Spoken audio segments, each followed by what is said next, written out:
Imagine if your home acted as a 401k, if it were to invest in you.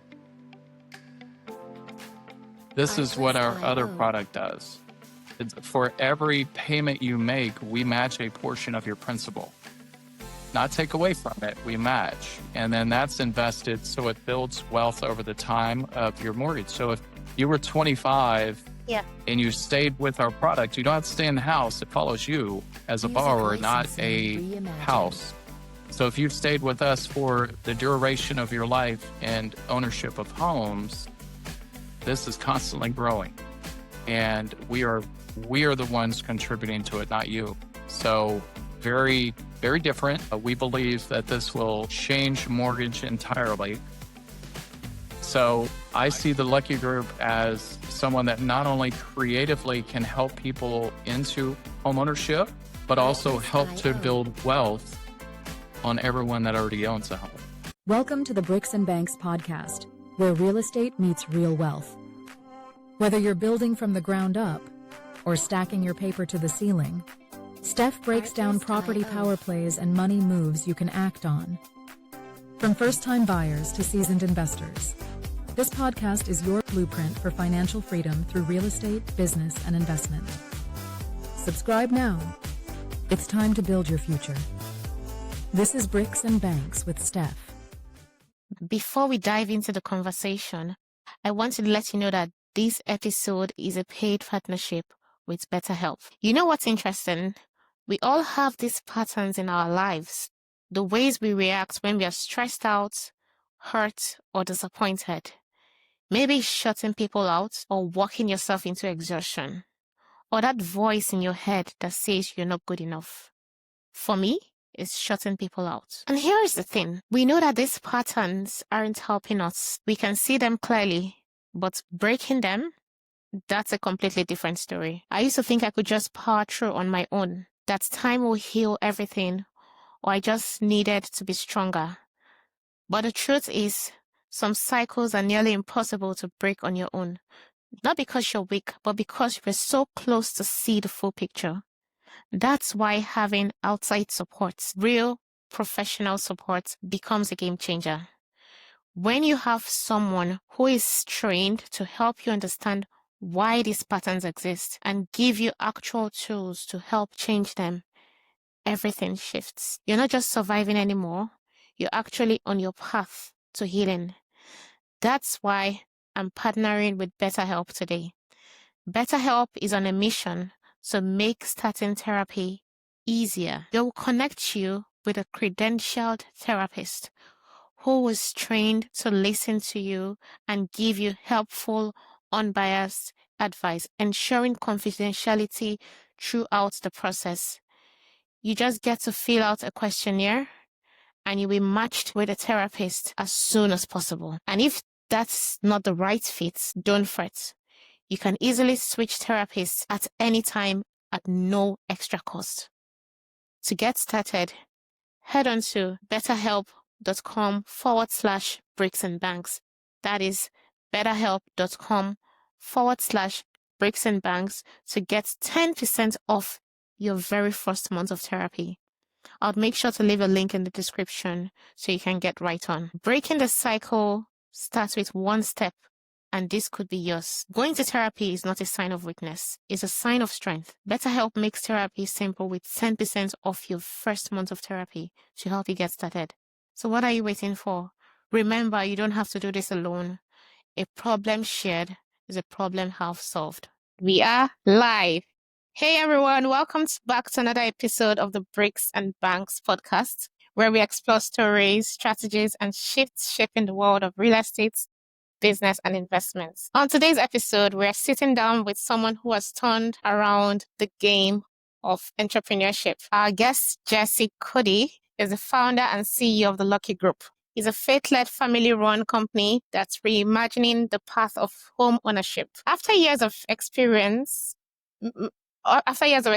managing multi-million-dollar real estate portfolios and flipping properties, Jesse discovered firsthand how challenging traditional lending could be, not just for him, but millions of others who don't fit neatly into the bank's boxes. Instead of accepting those barriers, Jesse built an innovative solution, a creative financing model that helps people often overlooked by traditional lenders like self-employed professionals and families with credit challenges find a real sustainable path to ownership while also delivering strong returns for investors. In today's conversation, we'll unpack Jesse's journey, explore how creative financing really works, and hear stories of families who went from loan denied to finally turning the key to their own front door. So whether you're an investor, an aspiring homeowner, or just someone who's curious about the evolving world of real estate, this is an episode for you. So I encourage you to grab your pen and paper and take notes as we welcome Jesse Coody to the show. Welcome, Jesse. It's great to have you here. Hi, thank you, Stephanie. We certainly appreciate. I thank you for having me on. And Amazing. Jesse, you're not just an ordinary man. The man has gone extreme lengths. You mastered the art and you're here to share your story. You're the founder and CEO of the Lucky Group. You're a real estate investor and you're a creative financing expert. You're wearing these many caps and it's fascinating to see what kind of life you've led. I know you've led like a million lives, but before we delve into the conversation, can you just share where you're joining us from today? so we're joining from Austin, Texas. Yay. It has been quite a journey to get here. I'll start with, back in 2008, that was a fantastic year to get in mortgage, of course. That Yeah. was kind of when it all fell apart. But that's actually whenever it started my investor journey. That's right. Yes, that's right. We're very lucky that we didn't have to go through that. We started just before it Wow. began, and we had some, investing, starting a business, doing any of this stuff. I think the most important thing I have found is just having great contacts, having a great network, right? I would say it's been one of the biggest factors in my life is having great contacts. You mentioned faith, right? I Yeah. believe I believe God is a great connector, Okay. and He definitely puts us in relationships and friendships with the right people at the right times. So we're blessed for that. We started in '08, bought lots and lots of rental properties. We had almost $30 million worth of rental properties at that time, Wow. and as we progressed, slowly sold some of those, for different reasons and invested in other ways and other properties. And we came a time in our life, as all entrepreneurs know, that sometimes you have different ways of showing income, right? I mean, we all struggle with that. 1099s, you don't have the perfect W 2. And what does that create? That creates an issue with conventional lending. Exactly. They don't like that. So I wanted to find a better path because I think the gig economy is somewhere around 20% of the economy Hmm. in today. So conventional just hasn't caught up with it. That's where we wanted to truly make a difference and kind of catch up with that whole industry. 20% of the economy is huge. And we want entrepreneurs to own the dream. That's what everyone's working for, right? We're working for the dream of being financially free, Yeah. owning a home, being able to spend. I think the new definition of wealth is being able to spend our time the way we want. Exactly. Yes. So we want to help with that. So that's part of our journey. That's why we created the the the lending model that we created for entrepreneurs. Wow. And you're not just saying it, you're doing it and you're living it out. Because I titled Yes. today's episode Breaking Barriers to Home Ownership, Creative Financing with Jesse Coody. But before we talk about all that, let us backtrack to how you started in the first place. So what was life like before you became an investor, and what was that moment that first sparked you to pursue real estate more than just a side hustle? I think what was life like? I Yeah. had a 9 to 5 job, Ooh, okay. and I felt there was not I felt it deep in my soul that there was something better, right? I was looking for that my own time. How do I buy my time back? And so had a great friend. She was actually a mortgage, not a mortgage. She was a real estate broker for Remax. Okay. And I called her up one day and I said, "Hey, I want to buy a rental house." And she said, "Great news. Where? Mhm. How much?" And I said, "I have no idea. This is my first one. I don't know."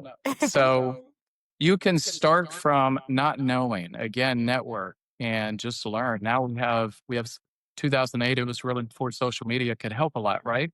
So we Yes. have so much there, like yourself, that gets professionals, gets people that's in the industry. For me, it was that contact. And she goes, "Okay, I'm going to lead you through the process. Let's go look. I'm going to get you a list of houses. I'm going to lay it out for you and show you how much rent you can make monthly." And we went and looked at the 5 homes she laid out before us. We Mm. made an offer on one. We won it. And I was hooked from there forever. That was this is my thing. This is what I was meant to do. And then we were just buying as many homes as we could buy. I was very fortunate for that. But yes, So were you buying it as an investment property at the time, or you were just buying it for your personal? no, that was investment properties. I had a home at the time because I had a Okay. normal job, right? So it was super Exactly. easy to get there and get to that. So it was right at the time before DSCR really started, which kind of helped, the rental Mm. market. We There were some private lenders that were willing to do this for us, Oh, and we I would just see. kind of roll them up into a blanket mortgage, which would allow us to take a certain amount, usually about 3 million worth of properties, and put into one blanket loan, and that allowed us to kind of hold all the properties under one Nice. one umbrella, if you will. Yeah. Nice. And I know you've been open about the struggles, like the pushbacks you got with securing traditional loan and how that has inspired your path to creative financing. So can you walk us through that personal experience on how hitting the wall actually opened a door to you building a business that helps others in the same situation in what you call Yeah. creative financing today? So going down the path of entrepreneurship, you commonly have options. And your option is to show all your income and pay Uncle Sam, Mhm. or to take the loopholes, the legal ones that they give you, Yeah. and you don't show that much income and you save some of your earnings. And so if you choose that, which most entrepreneurs want to put back in their business, that's where it becomes very difficult traditionally or conventionally to get a mortgage. That Oh. was my situation. And going through that process, I thought there's got to be a better way. Mhm. You know, if the only way is to rent, if this is what you choose, I don't get to gain equity. I don't get Mm. to own my house and do what I want to and make sure my children grow in this environment, right? Yeah. So I thought, how could I build something not just for me, but for everyone in the same scenario? And that's how this kind of came about, was just through development. It took months. It took months to find ways of it not being sub two. We've created more of a wrap, is what I mean, we didn't create the wrap, but we created a situation where we can underwrite borrowers or potential borrowers and underwriting them in a way that makes sense. Mhm. So we really take people get paid through Venmo, they get paid through Cash App, Oh. they get bonuses, throughout the year. It's just ways that we can understand people make money and they can show that they do. And we even do the less than perfect credit because we understand things happen, right, through life.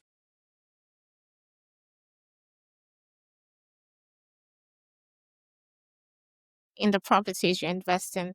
A lot of people hear about owner financing, but they don't really understand it.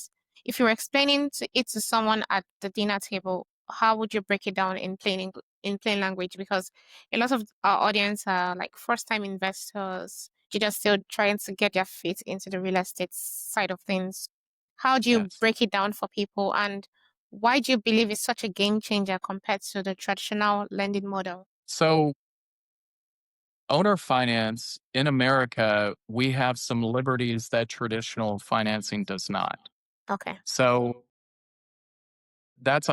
I think that's a whole different conversation. But if you're interested in it, go look up owner finance compared to conventional lending. And Okay. there are different laws around that, and it's beautiful. It allows for us to make our own decisions on whom we're going to lend to. And so you just kind of have to come up with your own underwriting that you feel comfortable. Okay. But owner finance traditionally is if someone were to own a house or go buy a house and hold it and then hope to go find someone that wants that specific home. Mm. That's kind of a difficult model, but it's worked for decades. For Yeah. us, we kind of flip the script on that and we actually find the borrower and we underwrite them. And then from that point, they get to go choose the house that they want. And Okay. it's a beautiful thing because they That sounds actually get a home they love and they want this home. It's all done. So for anyone that wanted to do this, you would want to do this the right way. okay. You want to do all the disclosures that's necessary. So that way you're setting up your homeowner and you for success. You would want to do it through title, right? We do it through the state contract, which is TREC in Texas. In each state, we do it through the proper contract, real estate contract, and then go through title and actually close it.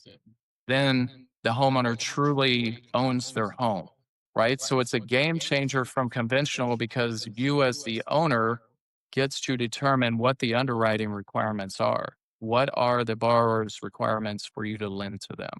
So that's what Okay. changes the game. And we were able to do that in a way that allows people that we partner with other brokers and realtors and they bring us people that have just been declined and turned down.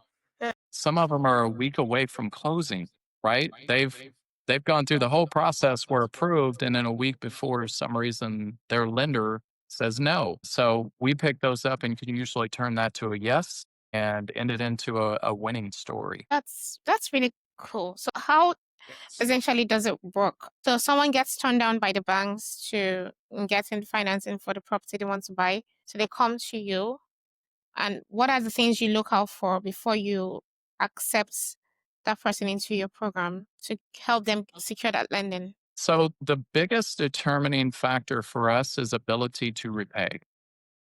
And there's a lot that goes into that to say, we need to understand your debt to income, make sure we're not putting someone in a bad position, right? Where they can't afford the house. Confirming what your income truly is. Again, that's a big one for us because there's so many ways people have side gigs. You mentioned it earlier before it was when it was just your side gig. Yes. So you have an actual W-2 job and then you have two side gigs making X. We understand that. We'll take that into account, which helps you to buy maybe a bigger house, something in a better neighborhood, right? So it kind of changes your position of where you can buy. Okay, that makes a lot of sense. So let's talk about your company, the Lucky Group. How did you come about that name? What inspired it? Did you say because you're lucky because you started after the crash, or and what does the company do? I know it's a faith-led and family-run business. And how does your personal values shape how you run your team and do business? So the Lucky Group is actually that's very interesting. So it is named after our favorite dog. We have a Oh, dog and her name is Lucky. Actually found her 14 years ago now. She is 18. wow. Found her 14 years ago crossing a street in Midland, Texas. Speak of oil, that's where most of the oil is in Midland, Texas. And she was crossing the street and she ran into a junkyard. We followed her into the junkyard and she had four puppies in a car that was on Ah, blocks. In the back of the car, their eyes weren't even open yet. wow. So scooped them all up, took all of them. We still have one of the puppies and Mama, which is her name is Lucky. So that's really where that namesake comes from is from our puppy, from our dog. How, I know what, it's a faith-led and family-run business, and I'm yes. also passionate about faith because I'm also of the Christian faith. So how does your faith and your family values translate into how you do business? Well, first, I think it's always giving glory to God, right? We are where we are because that's where He wants us. Even if it's to all the entrepreneurs out there, every day is not a beautiful day. You can't always get up and say, "Wow, I'm glad today happened." Sometimes it's what in the world happened today, right? So those days happen, but it's exactly where God wants you. God puts you through fires sometime to bring you out on the other side to be ready for what He's about to give you. So that's big for us on the faith side. The all of our people that are with us, they understand where we stand on our faith, right? And they know that we're going to honor our word. We will run our company with integrity, and even if it's hard, we're going to do the right thing. So I actually have on my window, you can't see it here, but it's the little equal sign with the mark through it where it's no, and it says no resistance. Oh, And the that no makes sense. resistance is actually referring to even when it's hard, just get up and go do it. Right. And that's it's always easy to do the fun things. It's always easy to do the good things, right? But Yes, faith is about doing the harder things. other It's about things, speaking. even when no one is watching you. That's right. Even when who are you when no one's watching you, right? Because we always know there's one watching us, Yeah, and that's we've God. got to answer to that at the end. So that's how faith leads us and our team. Wow, that's Yes. amazing. I mean, let's talk about how you pivoted from 9 to 5 into business. Did you have any peers or mentors at the time that's basically helped you to make that transition? How was it for you, and how did you decipher that this is the thing you're going to stick with, real estate? Because I know a lot of people right now that are watching, they are stuck in their 9 to 5. They know that they have more value to bring to the world, and they can't bring that value with the roles you're currently boxed in. So, what was Yes. your transition like, and how would you inspire the next set of entrepreneurs? So yes, I think I heard you say the word fear. Did you say the word fear? Yes, Yes. yes, There is a huge fear stepping out from your mm, 9 to 5 because it's safe and exactly. we love safety. And what's not safe is entrepreneurship, but it is more rewarding than you'll ever get at a 9 to 5 because you get to make decisions that impact your family, that impact even more so. You ask why real estate? Yeah, Real estate because it impacts so many other people's lives. You're able to give someone something that maybe others cannot. And not just in real estate, but I've seen so many products built from people that were a 9 to 5 and they decided to make that step.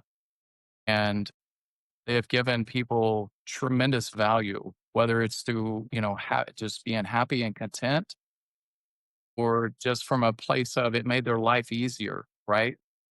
We can name so many people that have done that. But I would suggest, for me personally, it was the best decision I could have ever have made. And it was not an easy one. I had 3 children and a wife at the time, and I made that decision, and they were small. They were all under 10 when I made that decision. So it's you have to step out. You have to have, again, let's go back to faith. Like you have to have faith. You have a calling. And if you feel that calling strong enough, you lean into it and you trust the one that's calling you. and I know you said that the value, what you do in real estate, is what people would not necessarily be able to do for others. I want to piggyback on that statement, and I know that real estate is often painted as a purely transactional deal because you just want to close that deal, get your commission, and move on. But you sit at the intersection of investors seeking returns and families seeking stability. How do you balance these two worlds? And how do you balance the two worlds? And what have you learned about aligning financial success with human impacts when doing business? Yeah. So aligning both of those out, we do have an obligation to both sides, right? And our team is split up to do so. We have an investor side and we have a borrower side, a buyer side. We split those up very intentionally to make sure that they are both serving the ones they're intended to. for me, I'm always you have to an entrepreneur wears hats, right? So you got to make sure you're That's pulling the right hat off and putting the right hat on. yeah. And you're only focused on if I were in this seat and in front of this person, what is the decision that I'm going to make? And that's how we have to look at it. It's eye to eye. It's not just a transaction. There are people involved. Whatever side it's on, there's a person that will be affected in the decision that you make. So I have to always think about if I'm sitting in front of them and having a conversation like this, what is that decision? And that helps me tremendously just to back up and make it about people. It's so easy for us to be behind our computer and on a keyboard and it just be a transaction. It's so easy. And we really stress that to our team to make it about the person. How have we affected them? How does that look on us as a team? Have we fulfilled all of our obligations that we've committed to with them? And if we haven't, we need to make a different decision that impacts them differently, right? So I think that's been a major factor in how I operate. I have to divide.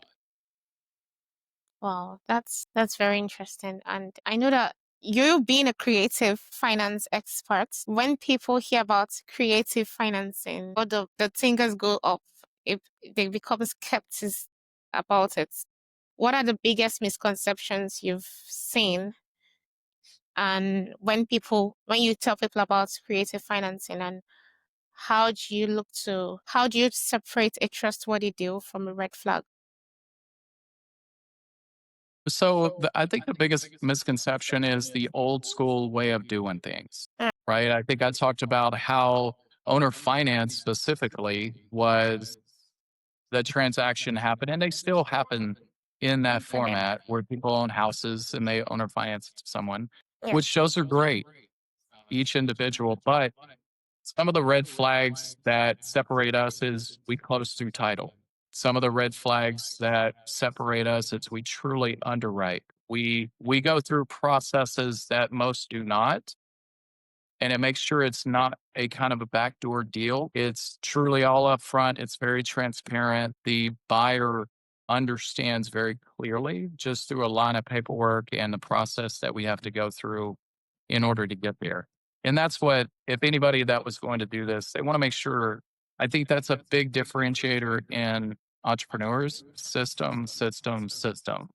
If I Mm. was to tell you what's going to make you successful, create a system, create a process. That's big. Yeah, and rate as you move along. But what would you Yes. say are the regulatory pushbacks when you started out this system of yours of creative financing? And what are the things people, entrepreneurs that want to go into this industry should take note of? Maybe like the top three things you would say they should take note of in terms of the regulatory side of things, making In sure that the terms of business the is legit in terms of providing creative financing solutions to clients. one big thing is make sure you're following regulations, Mm, whether that's state or federal. okay. That's a big one. Yes. Two, you've got to create trust. You have to create trust and you have to honor that trust, right? That would be two. Number three, I would say is an amazing team. And it doesn't mean a team has to be 30 people. Your team could be three, but each one very, very good at what they do. Because with doing creative finance, you have to find deals, you have to negotiate on those deals, right? One person at the start may be good, but as you grow, it's the people that is going to make the biggest difference for you and your company. Yeah, and I love the fact that you mentioned teams, because team building is one of the crucial parts of that makes or breaks your business really. Because if you're not working with the right people, your business is going to fall apart pretty quickly. Even though you have systems in place, if there's no trust within the team, it's difficult to uphold that fact. So, what's your process for team building? How do you pick the right people to work with you? What are the things you look out for when choosing the right team members? So I would say grit.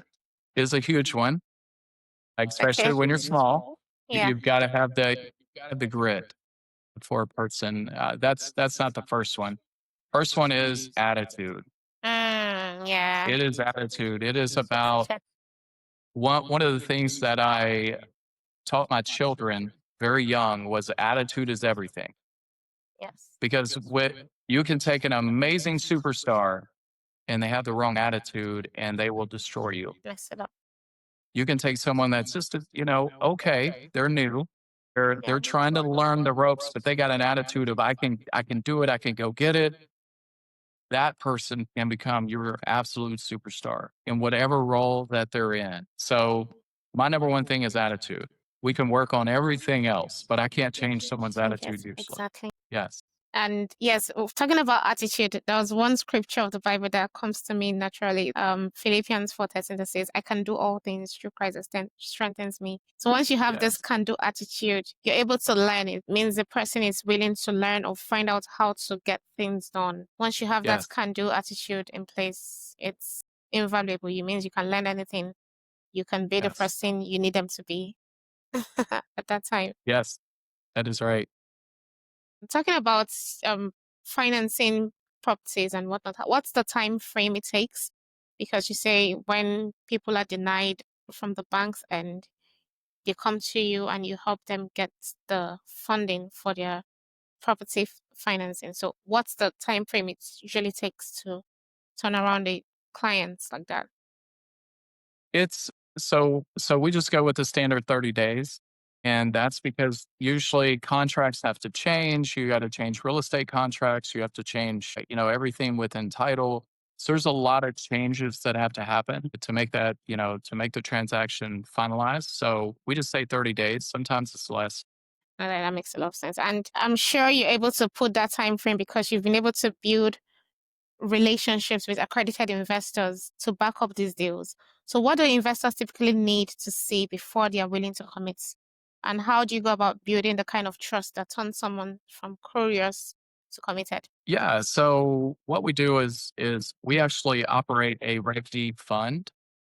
It's a 506C Reg D fund. And so when they come into the fund, it's a PPM.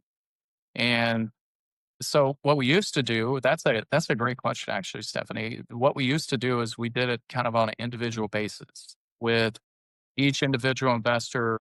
We kind of separate the properties and they would say, okay, I want to invest 150, $200,000. Okay. We knew that we could do four-ish, between 4 or 5 properties with that. And the way that we would do it is now they would have those properties, right? So these individual investors one investor now has 5 properties. It is about as easy as you get. It's so much easier than renting. And that's simply because you don't have the landlord duties, right? These people own their homes. So you're really just the bank. What we did is we created the Reg D fund to bring investors into it. And now they have no responsibilities at all. They're just an LP in the fund. And that makes it super hands off for them. So it's very attractive. They receive a 10% pref with a 12% target. Right now, I believe we're at an 18% return on their money. And they're not touching anything. Yes, yes. And they're not touching, it's just every quarter they receive their money. Nice. That makes it very attractive for the investors. So that's how we go from is it real or is it good or is it something that is going to be risky, even when even with someone, if say someone is late, it doesn't really matter to them. They still get their payout, and all of our clients, luckily because of our underwriting, everyone pays. Wow, that's really good. And the percentage you're offering your investors is very generous. Yes, yes. Well, they're the reason we're able to do this. So why should we not? I got to Exactly. put that hat on instead of my buyer's hat. Nice. So I know the housing market today feels a lot tighter than ever. People are complaining the interest rates, affordability.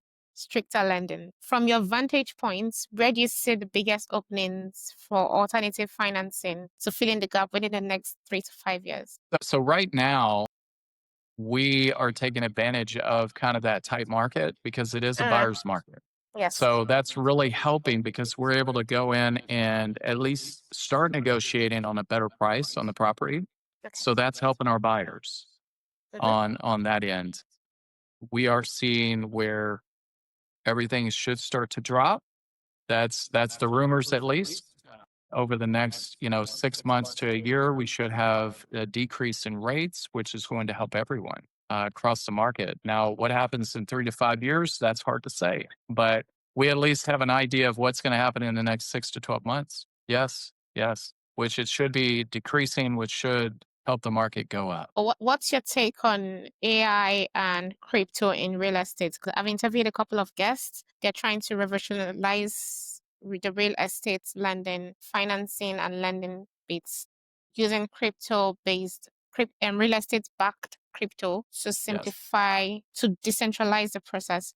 What's your take on that? I try to stay out of the crypto market as much as I can. I know that's not everyone's take, but I try to stay really in the real estate market. But what I love that you ask is the AI question, because we are actually in process of developing our own fintech mortech product, Oh, which is going to be it is the first of its kind, and it's not because of AI.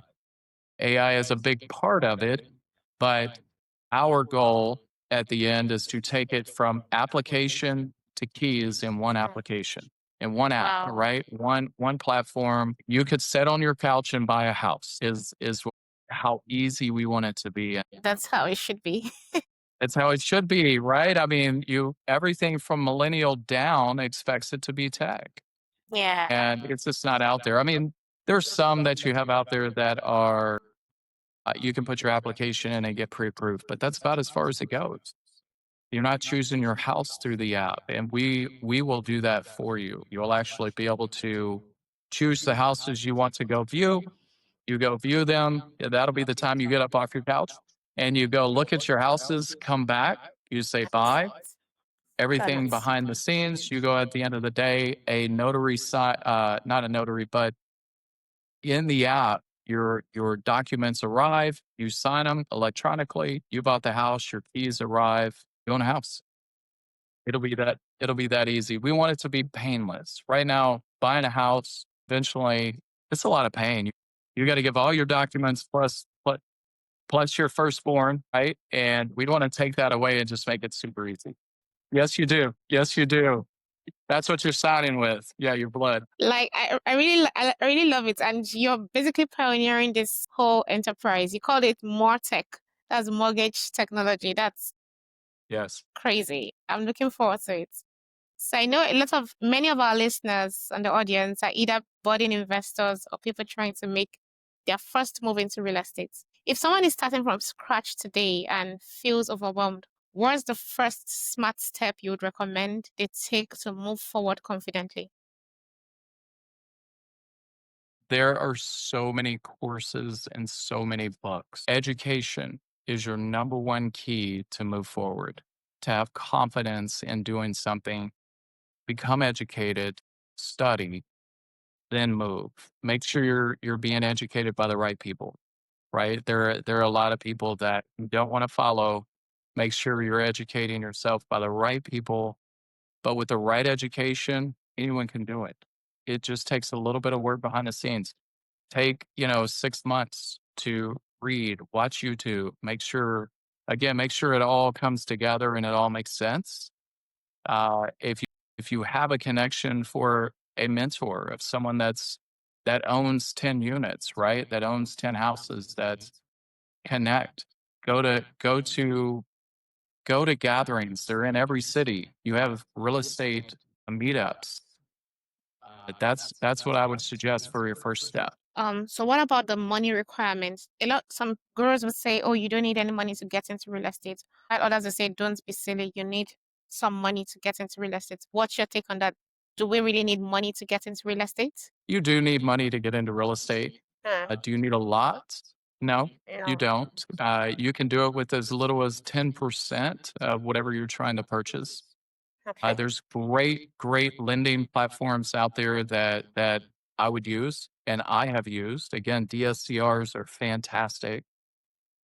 They do limit you, but they're going to put you in a really good position. They are helping to protect you with the house and the lending and where the house is located and what its potential income is. So there's great lending. It's becoming bigger and bigger. There's private lenders you can use. I've seen it's become pretty popular. It's other people's money. Mhm. That's OPM. And with that, it's great, but they will be a partner with you. So make sure you're partnering with the right person. That's very important too. Don't just take anyone that comes along. Partner with someone that's like-minded. And that's how you could do it without money, without your own money. If you partnered with someone else that has money and they just don't want to handle let's say it's rentals. They don't want to handle any of your rentals. The partnership may be that you're handling that whole side and they will give you the money. That's a great way to do it too. Yeah. So what about buying with a company, buying the property with a company or your name? Because I've seen a couple of clickbaity YouTube videos that say, "Oh, you shouldn't buy a company, you shouldn't buy a property with a limited company. You should buy it in your name instead," which goes against the grain. So what's your take on that? Company, always company. Buy it in an LLC. That is your shield. That is your protector. That's especially if it's anything rental, you want to buy it through a company. And that's going to be something huge down the road. You never know when liabilities come in to play. Make sure you get the right setup on your insurance when you do that as well for any of those things that might happen. You never need it until you need it, right?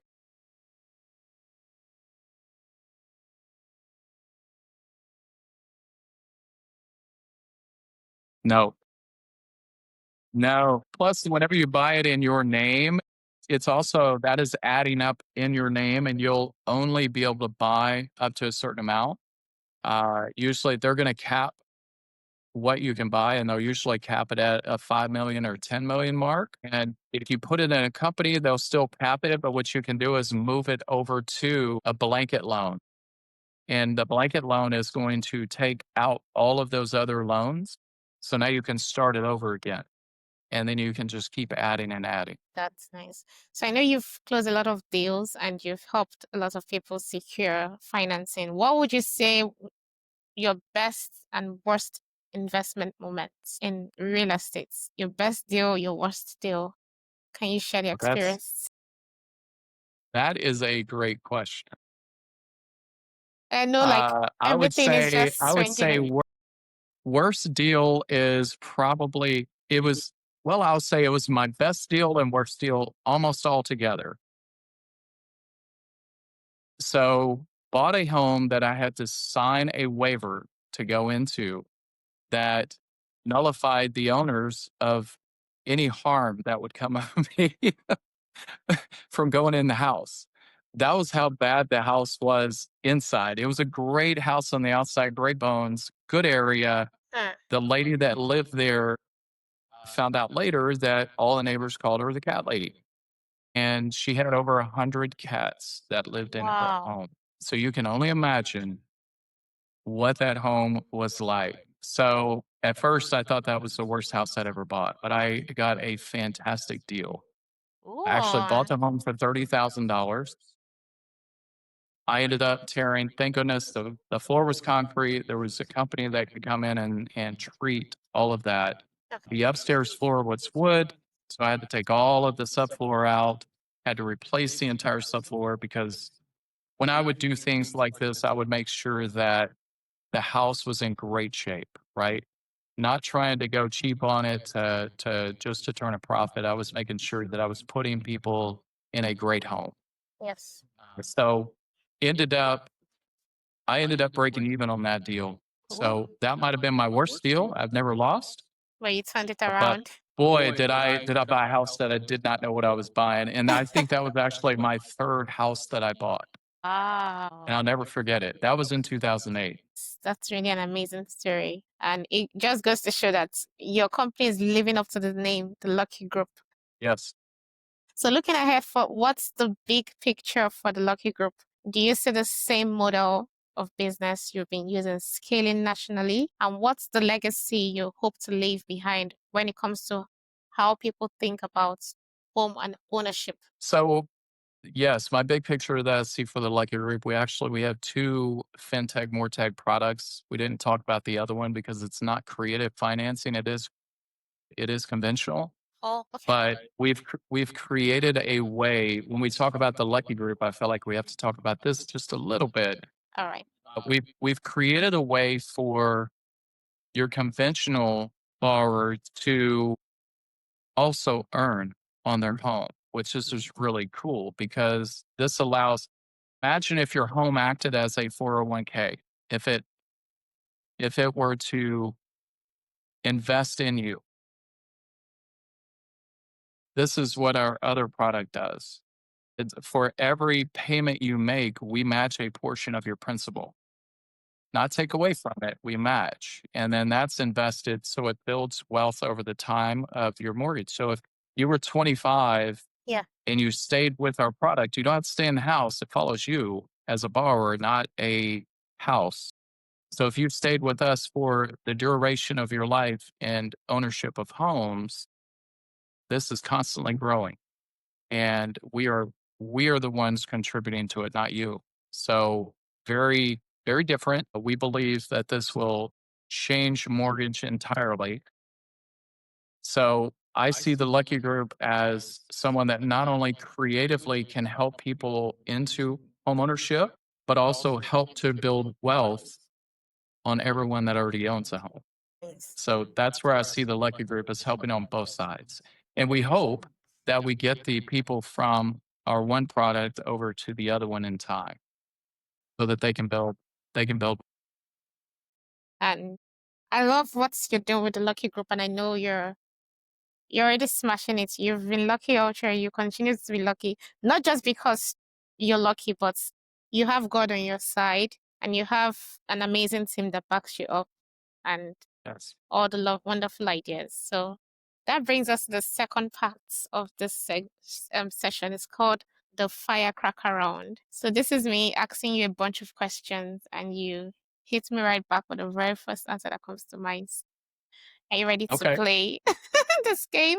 All Drum right. Let's roll. do it. So what's the biggest mistake in your career that turned out to be a blessing in disguise? I think we already talked about it, the cartology, but I would say it was the cat house. Yes. Yes. if you had to invest in only one type of real estate for the next decade, what would it be and why? It would be single family residential homes.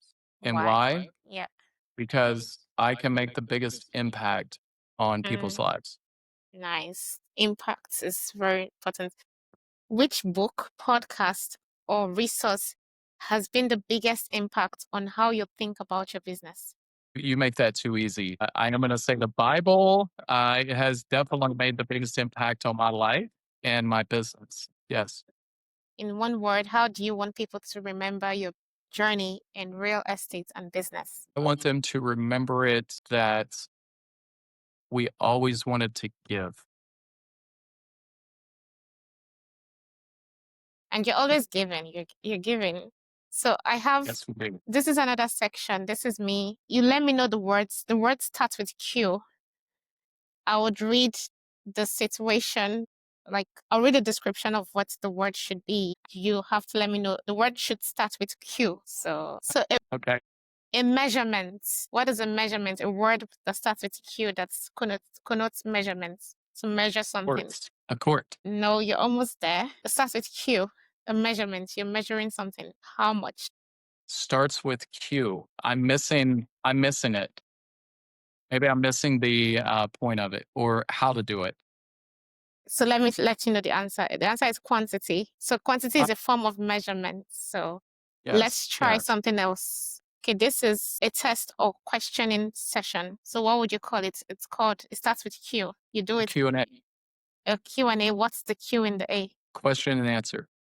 Yeah, but how would you call it? A short word. It's a 4-letter word. If it were shorter, Yeah, if it's a shudder, you did it in school. Like you have like a pop what? Quiz. A quiz, exactly. So the last one. So a proportion assigned to each division. A proportion of Assigned to each division. a portion assigned to each division. Yeah. Quantity. No, you're almost there. It starts with Q. Quarter. Exactly. You got it. Yay! Yes. Jesse, it's been so much fun having you on the pod today. Thank you for indulging Yes. my games. Absolutely. It's my pleasure. Thank you for Nice. having me on. Yeah. And there we have it, guys. Jesse has basically broken down what creative financing means and how he's expanding and living his legacy in the real estate world. Make sure you watch this episode again. Write down the notes. He has given us the principles to follow. First one is having a good attitude. So let's work on our attitude, guys. Let us have the can-do attitude and let's continue to turn knowledge into action and bricks into bags. I've been your host, Stephanie. Until I come your way next week, it's cheers for now.